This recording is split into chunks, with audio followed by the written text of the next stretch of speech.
Hello and welcome to my channel. My name is Radosveta Vasilewa and I'm a legal scholar and social activist. Today I will be raising concern about criminal corporate raiding in Bulgaria. Now, the term corporate raiding was first used in the United States to designate hostile takeovers. Basically, when somebody acquires a significant stake in a corporation and then changes the management despite their will. In Eastern Europe, however, the term acquired a very different meaning: the illegal takeover of assets through the abuse of state institutions. Now, usually you have corrupt government officials that abuse their office for private benefit, or you could have institutions captured by private individuals who use them for private gain. Now, how do you dispossess somebody from their ownership? You usually need a pretext, and the two institutions which are often involved in criminal corporate raiding are the tax authorities and the prosecutor's office. So usually the tax authorities would invent a tax problem and maybe block or confiscate your assets, drive your company to insolvency, and then the prosecutor's office would blame you for the insolvency.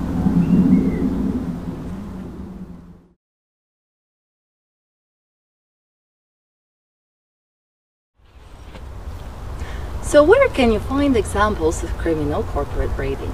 Well, criminal corporate raiding is usually associated with Russia. There are plenty of examples in the media, from Yukos Oil to the scandal described by Bill Browder in his famous book, The Red Notice.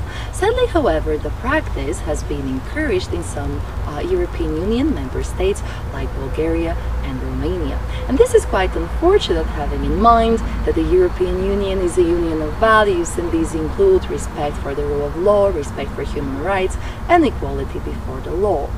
Bulgaria and Romania were admitted to the EU in 2007. However, they didn't fulfill most of the criteria for membership. They were admitted for political reasons, and sadly, their democracies have worsened ever since. Now, according to Transparency International, for instance, Bulgaria is the most corrupt member state in the European Union. In fact, it is considered even more corrupt than failed states in Asia and in Africa. Recently, Freedom House declared Bulgaria a semi-consolidated democracy, and they also underscored that Bulgaria's democratic deficit has worsened. The Council of Europe also shares their concern. In fact, they have declared that the separation of powers in Bulgaria is compromised, and they have called for a reform of Bulgaria's prosecutor's office, which has a Stalinist structure and which promotes Stalinist values. And last but not least, Bulgaria is an unfortunate champion in losing cases before the European Court of Human Rights. It is in the top 5.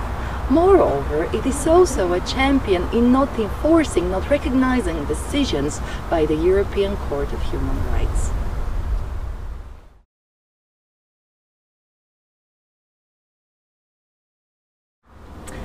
The most well-known Bulgarian example of corporate raiding is the case of corporate commercial bank known as Corpbank. The bank was raided so that its assets could go into the hands of private individuals. Now, how did state institutions organize the raid? Well, they divided the attack in 3 steps. The first step was to organize panic among the depositors, also known as a bank run. So how did they do that? Well, it all started with a fake murder plot. So tabloids associated, or rather tabloids collaborating with Bulgaria's prosecutor's office, started leaking fake news that the majority shareholder of the bank was planning the murder of their owner.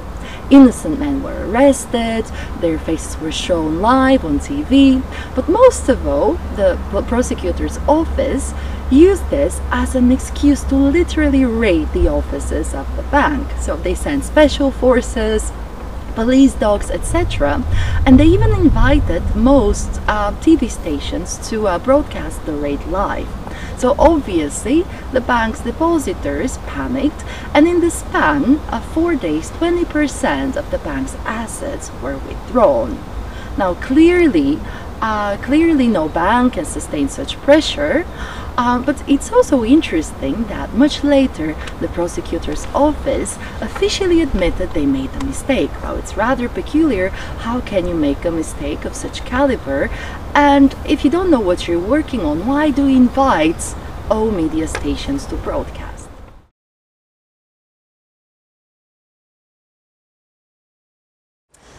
Step 2 was to involve another captured state institution, Bulgaria's central bank. Now, contrary to standard practice, the central bank refused to provide core bank with liquidity help. In addition, contrary to standard practice, it rejected the rescue plan by the bank's shareholders.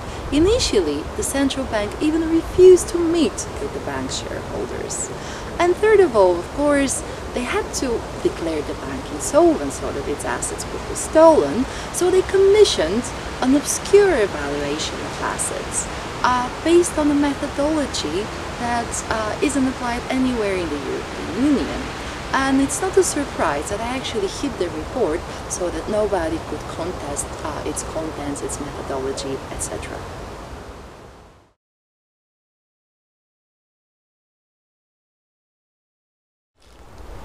Step 3 was to blame somebody else for everything that happened, and the easiest target was the person they already blamed for the murder that never took place, and that was the bank's majority shareholder. So the prosecutor's office accused him of stealing the bank's assets, which is rather ridiculous, having in mind that 4 years after the closure of the bank, the assets are in the hands of those who organized the attack against Corpbank.